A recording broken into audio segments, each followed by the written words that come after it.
We got 15 games here on Tuesday's MLB slate. Which of these games can we be making some money on before we got to take a little pause for the All-Star break? That's what you're here to find out. Dan Alexander with you here live on the WagerTalk TV YouTube channel and across all your streaming platforms for First Pitch here today.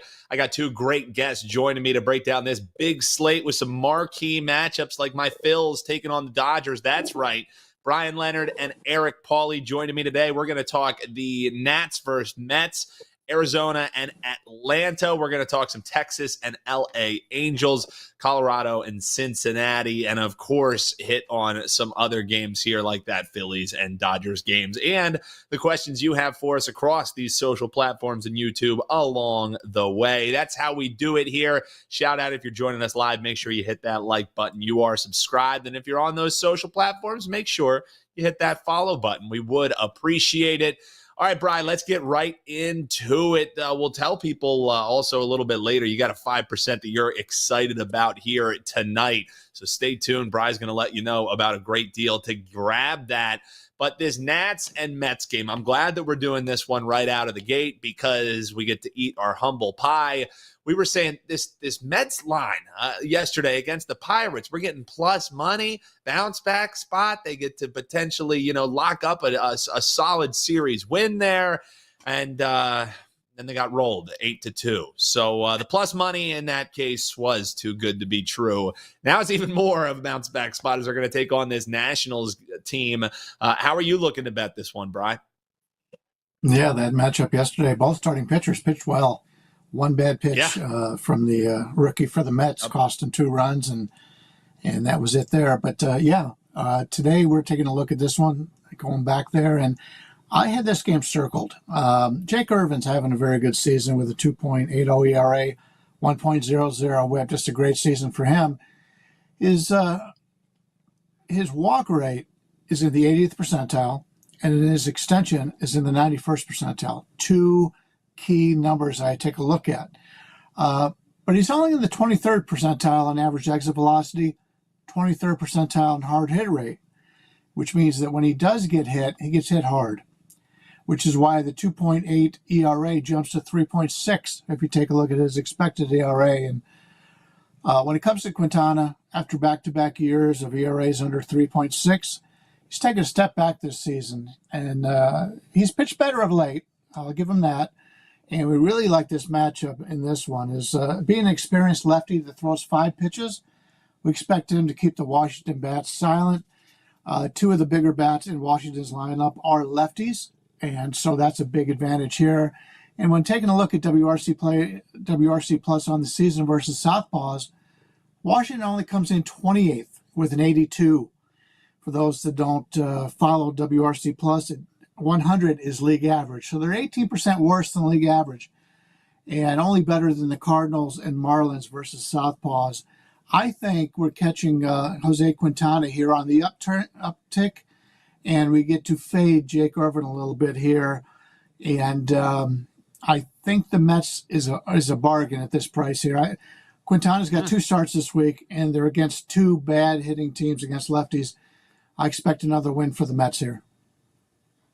Mets getting the job done. Grimace celebrating once again after they burned pretty much me, Drew, Bryan, the entire chat yesterday. So, hey, why not go back to the Mets here? But yeah, with that price, kind of makes sense to me. Hop below in the comments. Let us know if you're looking to bet that one, and if you are, how you're looking to do so. Our man Eric Pauly is in the saddle. I was talking to him on Twitter. You can find him at Slime Action about the lovely guitar that he has. I have one behind me as well, so maybe one time EP and I are going to have to jam here. But let's jam on this Texas and LA Angels game, because you have a couple different ways that you think that you can bet this game, and a lot of them involve fading the spring chicken that's going to be on the bump for Texas, and that's, of course, Max Scherzer and his double eye color. So you have a couple of different ways that you're going to be looking to attack this one, EP. Why don't you break this one down for the folks? Yeah, so the first thing that stood out to me, obviously Scherzer is come back from injury, a living, walking legend. Yep. He isn't qualified for any of the percentile rankings on Baseball Savant because he has only pitched in 3 games this season, come back from the injury. but he has crazy metrics against the Los Angeles Angels. Like the current Angels roster in 38 plate appearances, a 47.4% strikeout rate, which is absurd, a .145 expected batting average, and a .186 expected weighted on base.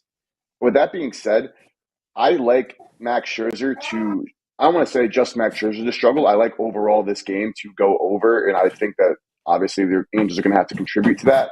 But those numbers are really unsustainable. And something to keep in mind, like everything has context with it. So the last game against the Padres, Scherzer went 6.1, 6 hits, 3 runs, 1 walk, 3 Ks. You know, you look at that, you say, okay, that's a pretty good game from the veteran. But you have to take into consideration that Wyatt Langford robbed a 2-run home run. And he also threw out a runner at home that would have resulted in 3 more runs for the Padres in that game. The next thing you know, that stat line isn't looking so great. So I'm not ready to sit here and say that Scherzer is, all the way back, especially when it comes to strikeout metrics. So his strikeout line is like 6.5. I like the under there. On the flip side, Rosansky Contreras, he's a young pitcher. He was on the Pirates as a reliever. Angels are trying to make something out of him, but I still think he stinks from what I've seen from him. And this Rangers lineup, I know they put up 9 last night. They've been struggling all year. I don't think it was necessarily a fluke. I think that this lineup is finally coming into its own with Wyatt Langford batting in that cleanup spot. He's been absolutely rolling. Got in at 20-1 to win the AL Rookie of the Year about 4 weeks ago, and now he's at a solid plus 155, depending where you look. So rooting for my boy there, but I expect these two teams to score runs. I expect Scherzer to not be able to rack up the strikeouts. I think the runs come in early as well. I like a Yurfie in this game. I think that Marcus Semien, Corey Seager, Josh Smith, and Wyatt Langford could get to Contreras in the first inning. And yes, this Angels team, it's you don't know what you're getting from these young cast of characters, but I expect them to show some pride against Scherzer in this one and be able to put up a little bit of a fight. I have it projected over the current total. So I like Scherzer under Ks. I like a Yurfie in this one, and I do like the full game total, as the Angels bullpen, of course, is horrendous. And I think Contreras is horrendous also. So a lot of leeway for Texas. Angels hopefully just have to score 3 to help us get over a total here. Man, I love the breakdown there. So we're looking at the Yurfie, a full game over. And if you want to sprinkle in a little bit of a Scherzer under on the K's, see how deep he is going. I'm with it, living legend. But hey, you got to bet with the head, not with the heart. That's Eric Pauly. You can get his plays and a contributing cast of teams over at the Gold Sheet, wt.buzz/TGS. Guys, like I said, this is a great Tuesday slate. Kind of, Monday is always like the appetizer. Only 7 games yesterday. It was kind of hard to find some marquee matchups, but there's a couple of games that are super intriguing, and I think none more so, and I'm not just saying it because I'm a Phillies homer. I mean, Phillies-Dodgers. In this matchup, guys, you have 13 combined players from these ball clubs who are going to be, entertaining on All-Star Weekend.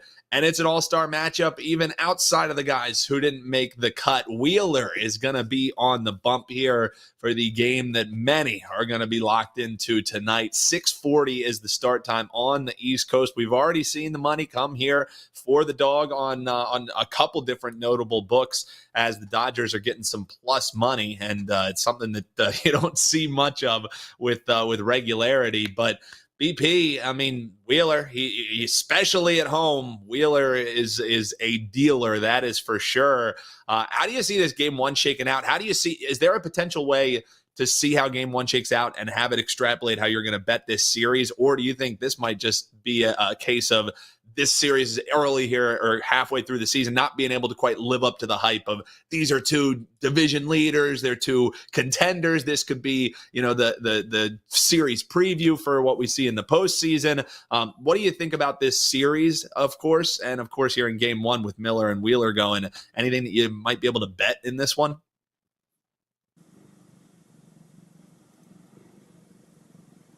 I think you might be muted, Bryan. Oh, I thought you were going to him. I'm sorry. All good. This is a tough one for me because we don't have complete information yet. Because the 2, well, not the 2, but 2 of the better hitters in the Phillies lineup are eligible to come off the IL today, and that's Harper and Schwarber. Until I get information that they're going to be in this lineup here, I can't bet it. Now, if they do come back, this is a little bit of a cheap number.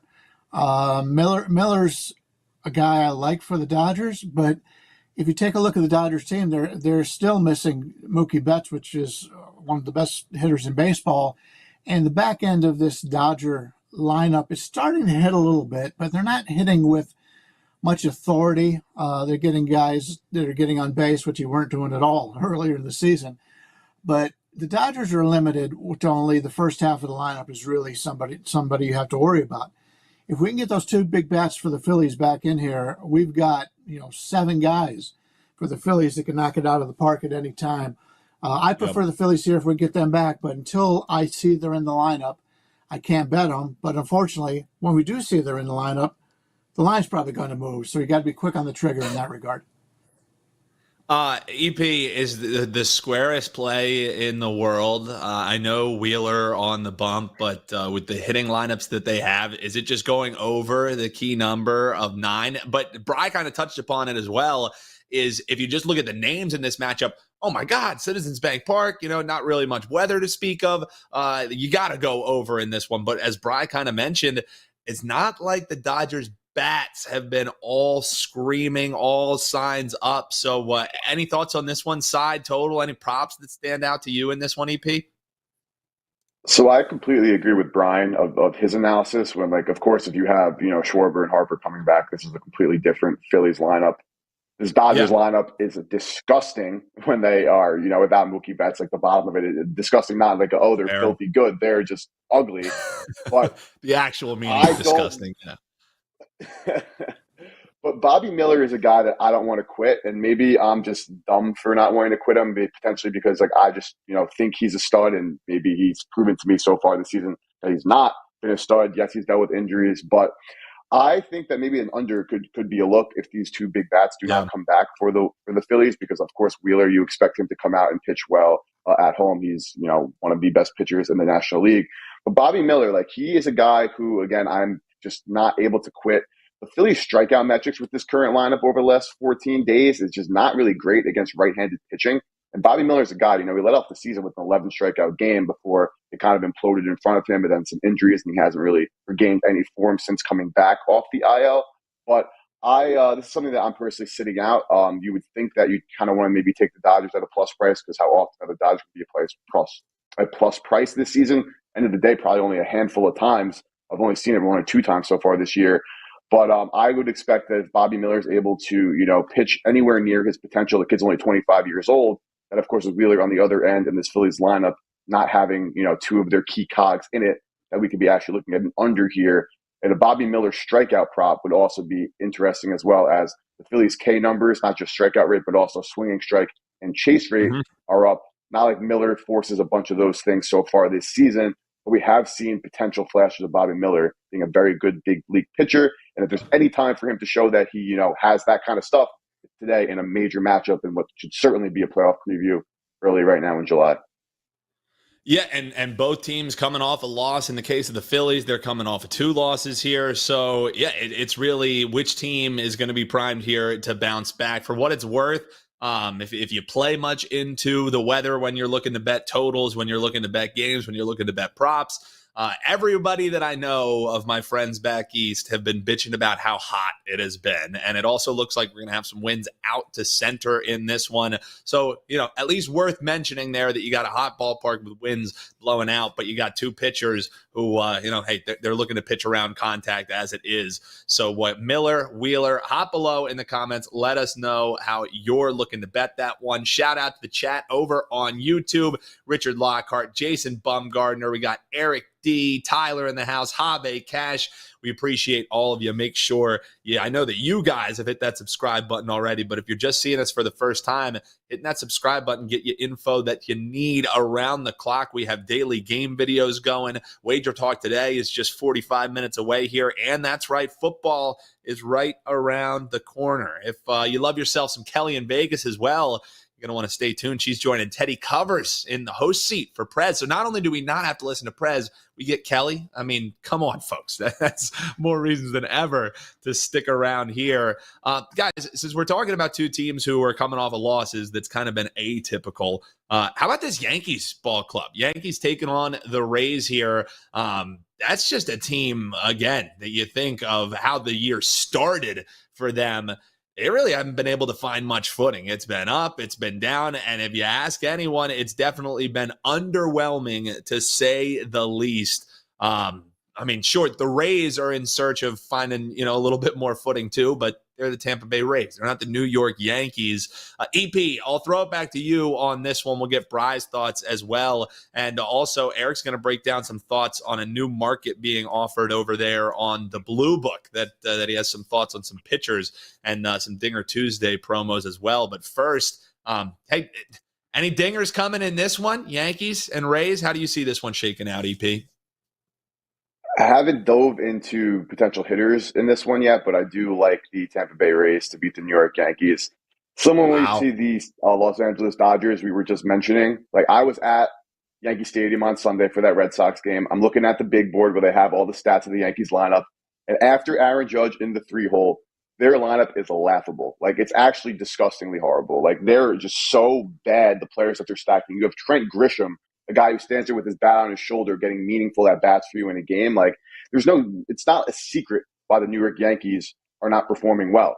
They don't have good players hitting in their lineup outside of Aaron Judge and Juan Soto. Like, yes, rookie Ben Rice comes in, he's put together some great at-bats.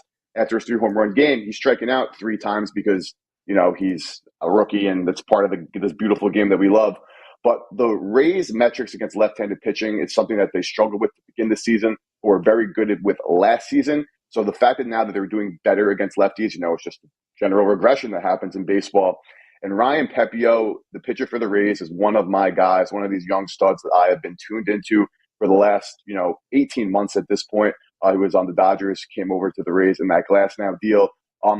He's hit and miss, and there's some things to look at for young pitchers. Like if a young pitcher is racking up a ton of strikeouts, a ton of great stuff, like there are going to be times where you make mistakes, your fastball's flat, your changeup's not changing, and you're going to get hit around a lot.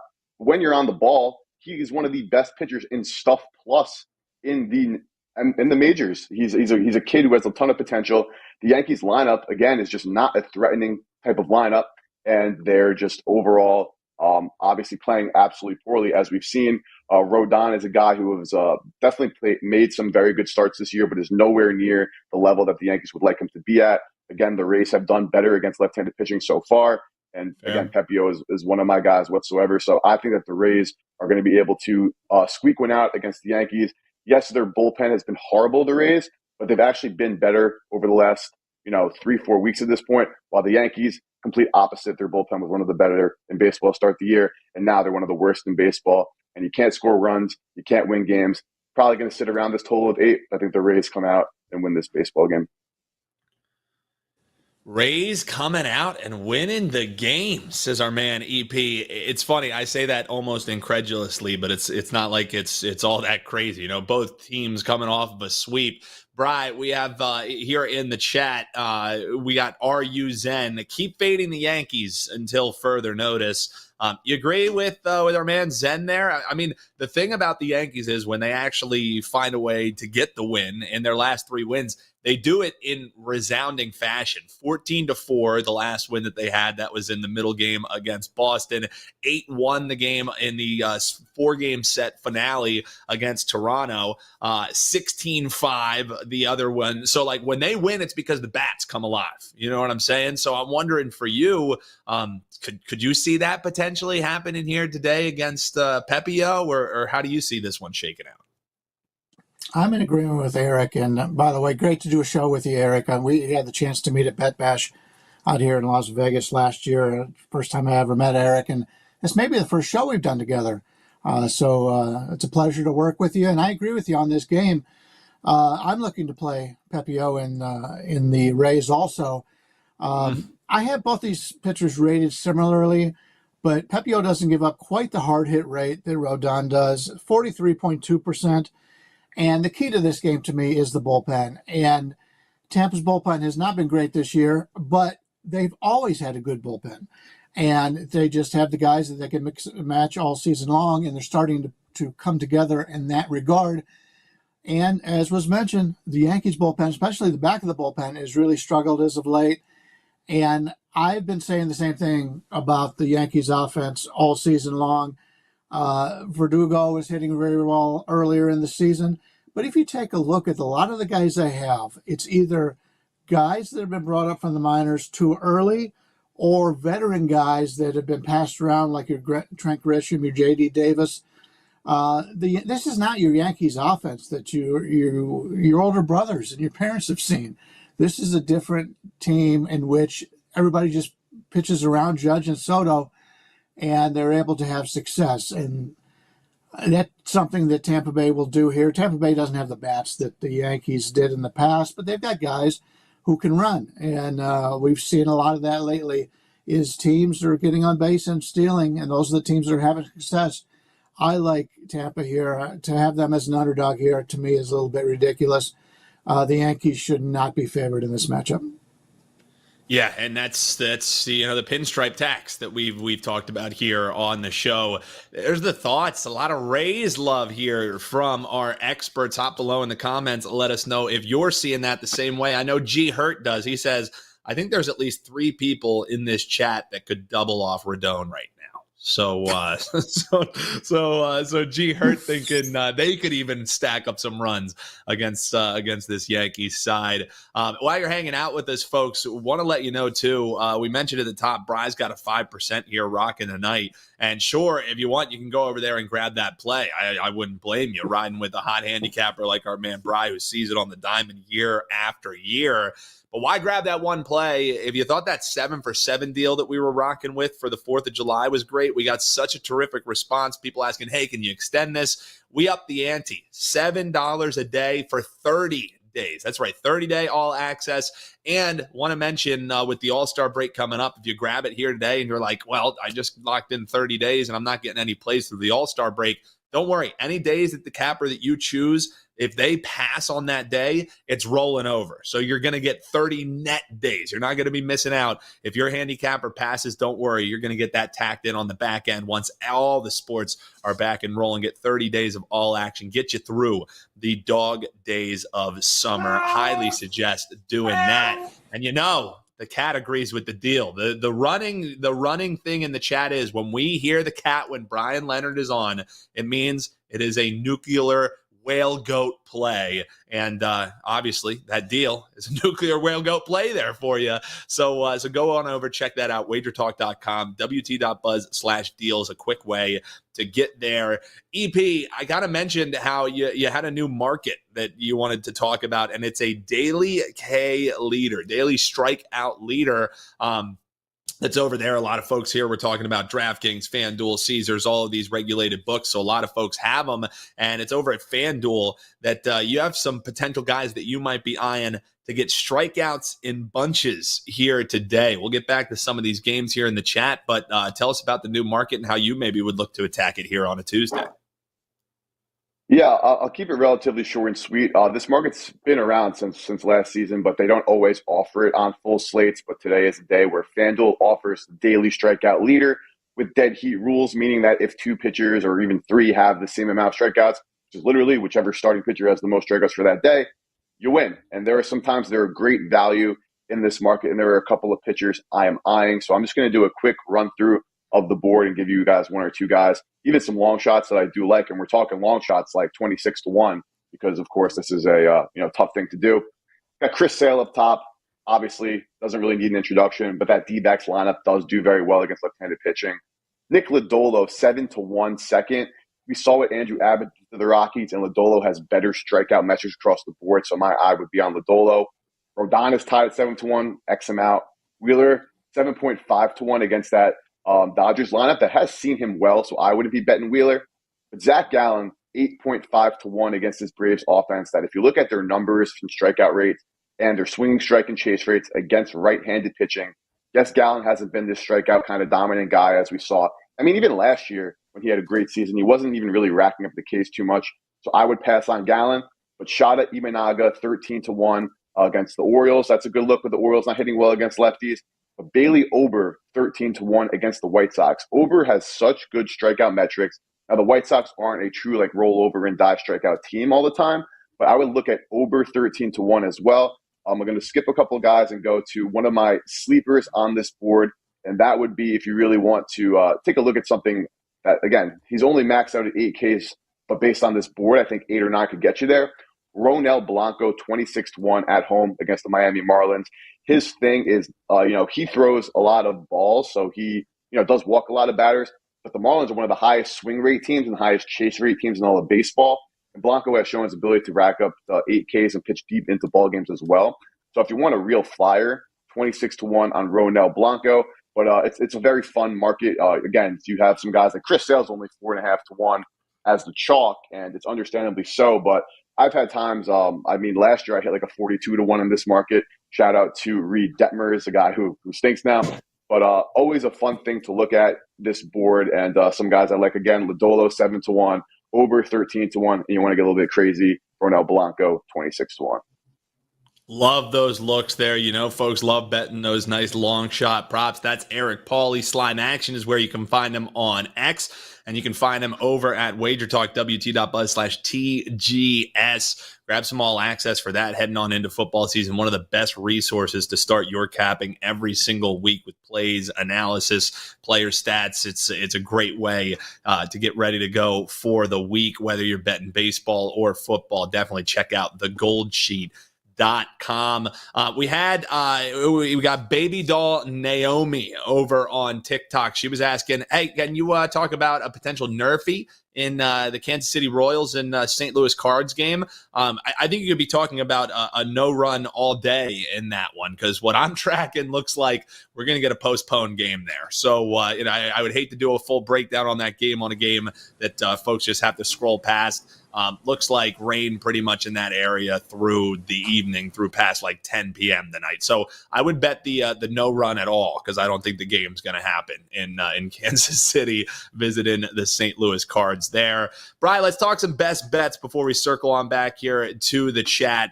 We would appreciate if you guys got any games you want us to hit on there. But Bryan, like I was mentioning, that 5%er you have rocking, people can grab the long-term all access. But if they just want to try out, it's a great time to do so, because that plays only $2 today. And these 5%ers for Bryan Leonard don't come along very often. I believe, correct me if I'm wrong, it's only been 2 of them released here throughout MLB. Clients cashed in on both of them. So tell them what you're excited about tonight, and also tell us how to bet this Atlanta and Diamondbacks game, because this was a game we talked about a lot because we like Chris Sale going over his strikeouts there in game 1.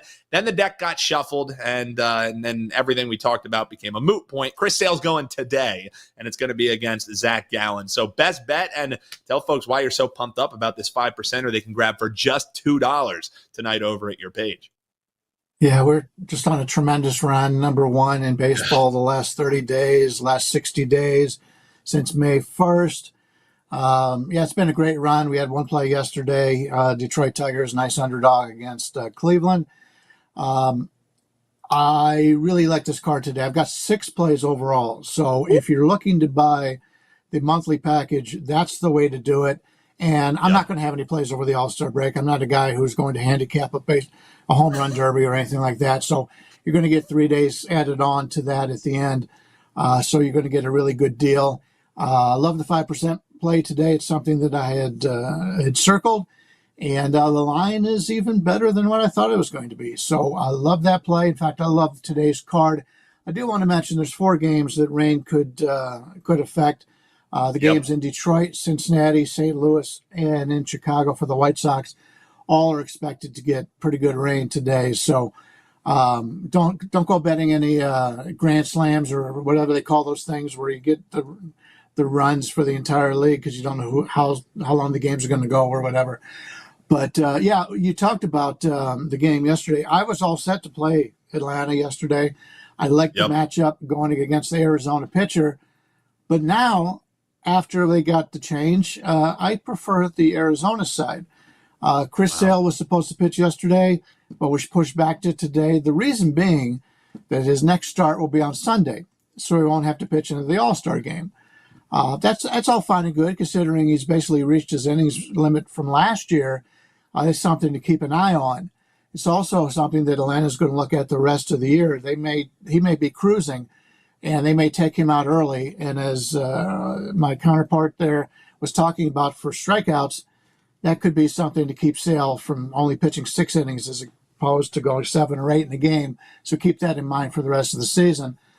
Zach Gallen comes in with a 3.06 ERA, 1.11 WHIP, very similar to his career numbers, but in actuality, he hasn't really pitched that well this year, not up to his abilities. So I think this is a big game for him, going up against Chris Sale, who could be the all-star starter for the National League. I think this is an important game for Gallen. And from a hitting standpoint, we are concerned about the direction the Braves have gone after key injuries to top players. They continue to bring up weak bats from the minors, as well as signing washed-up veteran outfielders. Former Brave Eddie Rosario back in the lineup here in Atlanta after they claimed him on a minor league deal after he struggled earlier in Washington. Arizona just got back World Series hero Alek Thomas. He's been back for a few days now. They have the depth that the Braves would die for.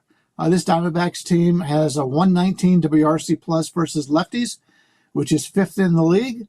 They have a solid offensive edge in this matchup, according to my numbers, and it also doesn't hurt that they blew that game yesterday after leading for the majority of the contest. If a team comes back from losing like Atlanta did yesterday and is able to get that victory, those are teams I'm looking to fade the next day. They're satisfied they got that victory. I think Arizona is a nice home dog here, is the way to look in this one. Great breakdown there from man Bryan Leonard. Check him out, wt.buzz/BL. Like we said, that 5% is just the third one of the year, $2 today. But he's got a loaded card if you want to grab that 30 days, $7 a day, locks you in, and you get passed through the All-Star break. The only best bet for the All-Star break would be Pete Alonso to somehow look like a dork during the home run derby, whether it's when they show him meditating or not. That would be a best bet for me. I don't know if they really offer that. Maybe you got to look on an offshore to find that one, but that would be the way that I would be looking to play the home run derby there. EP, let folks know what you guys are pumped up about over at the Gold Sheet. I mean, these football videos that are going to be coming, breaking down every team, getting you ready to go for football in the NFL is a terrific resource. Ralph Michaels also doing some college football previews as well that the people can find right here on the channel, but wt.buzz/TGS. And on into football, man. It is major buy signs over there. So tell folks about that, and also let them know how to bet the true marquee matchup of the evening. That is the Rockies taking on the Reds. How are we looking to bet that one, brother? Yeah, before I get into it, obviously, let's keep it short and sweet because we still have a little bit of time for football, and it is baseball season, but we have some amazing content coming out with the Gold Sheet. Shout out to Ralph and the rest of the team for taking care of the college side. Shout out to everybody who's helping me with the NFL side, but hit that subscribe button because I'm going to break down all 32 NFL teams based on, of course, their win total, their divisional odds to win their conference, Super Bowl, etc. Tell you who to fade, who to back, who we're eyeing, and get a copy of the Gold Sheet. Now, the Gold Sheet is a newsletter, the longest-running sports betting newsletter in the industry, and it includes breakdowns of every NFL game and college game from Week 0 and Week 1 in the NFL through the CFB playoff championship game, as well as the Super Bowl, power ratings, stat logs, etc., to help you handicap the written breakdowns of everything. And that is available for purchase. And again, we have a ton of free content coming also. So you like what you hear, get on that. But I as much as I love football, newbie, I obviously baseball is great. I will definitely be betting on the home run derby. So if you want to follow me on Twitter at Slime Action, I will be posting all my tickets. But what I'm looking at today for a best bet, I'm going to the Cincinnati Reds, Colorado Rockies. I'm going under 4.5 for the first 5 innings of this one. Now, we saw, like I mentioned earlier, Andrew Abbott shut down this Rockies lineup yesterday. Always a good time to fade the Rockies when they're coming into a game like that against a left-handed pitcher, and they have a matchup against another left-handed pitcher. But Lodolo, if you really take a dive into his numbers, he has missed some time, but he's got really good numbers, not just in terms of, for this Reds pitching staff, but across the league. We're talking swinging strike rates, stuff plus rates, first pitch strike rates. Those are all kind of things that you like to look for a pitcher, that they're attacking the zone and they're getting there. Then some advanced metrics, not a really good, like a very good hard hit ball rate, barrel rate. Like, he's just a very solid pitcher. And this is something that I've spoke about on the show the last time I was on. I was away for the last 2 weeks, so you probably missed me, but Cal Quantrill, there were so many times in the MLB where you see a guy like Cal Quantrill, who last year was absolutely horrendous. You faded him all year. You probably made yourself some good money. So what do you do this year? You start the year fading Cal Quantrill, hoping that the money train keeps rolling. And if you've been doing that, you haven't been having too much success because Cal Quantrill has actually put together a very nice season. Now, his advanced numbers on Savant aren't going to look that great, but you have to always consider that he plays half of his starts at Coors Field, the premier hitting park in the entire major leagues. But he actually has some really great metrics, and this Reds team, as we know, their offense has struggled to get it rolling. This opened at 5 at a market-making offshore, this first 5 total, and was quickly adjusted to 4.5 based on, again, how we saw last night's game go ahead in the first 5 innings. Ryan Feltner pitching well, and, of course, I've mentioned Andrew Abbott. I think the Rockies struggled to get it going against Lodolo. I think Quantrill continues to pitch better than you would ever expect from Cal Quantrill if you watched him really pitch last year. And I think 4.5 is too high, and I like the under. I think you're getting about standard minus 115 on this one, so you're not paying a premium or anything. I like this game to go under. I backed the Rockies last night. I don't think they're going to – and I would actually, if I had to pick a side on this one, I would back the Rockies again. I bet them last night, probably a pretty square dog in retrospect, but best bet for this one is under 4.5 first 5 for these two sluggish offenses. Under early sluggish offenses, solid pitching according to the metrics that our man EP is checking out. Under in the first 5 there, number sitting around 4.5. Bryan looking at Arizona getting the plus money against Atlanta, against Chris Sale, who I know the chat is in love with. Hop below in the comments, let us know what your best bets are tonight. That's the best bets for the gentleman. Bryan has a true best bet, only the third 5%er of the year, rocking over at his page. Quickest way to get there, folks, wt.buzz/BL. We'll hyperlink you right on there. You can grab the $2 play. Has 5 other plays going tonight if you want to grab that 30 days for $7 a day. All access deal, no code needed for that, but check him out over at WagerTalk. And of course, as we mentioned, wt.buzz/TGS. Yes, football is right around the corner.